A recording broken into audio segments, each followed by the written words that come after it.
Thank you, Chairman, and thank you, Mr. Dehoff. I have a question for you regarding the funding. It's limited, and you said your money's limited. Commonwealth cut your budget last year, cut so far in this year.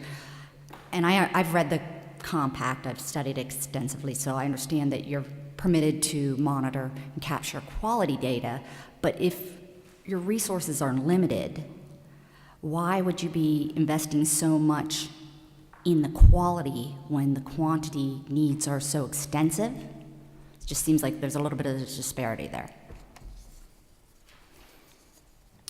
We think both are important.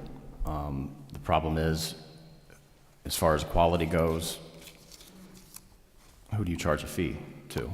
You know, we think that water users should be responsible for paying, as opposed to general taxpayer money, for paying for the review of their water usage.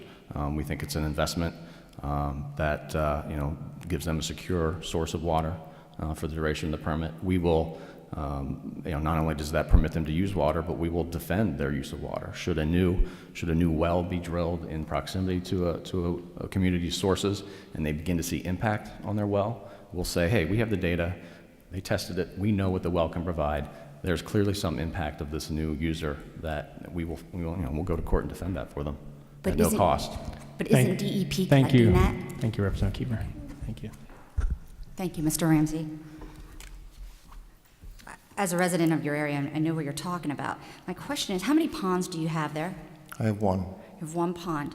And the purpose of these fees, a lot of the fees as far as consumptive use goes, is for storage and dams to retain water. So you don't get any credit or any, you don't pay you any fee for storing that water? No. So you get nothing back. But what are your annual rates on the evaporation off of that pond?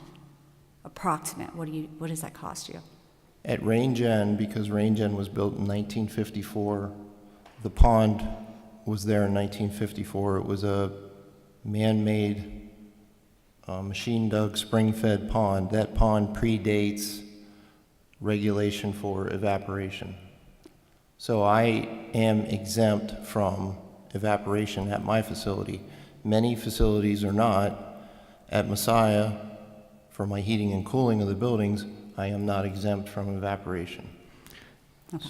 I have a groundwater withdrawal, a well for Rangen, which goes into our pond, and then we pay the consumptive use that comes through the pump station. Thank you.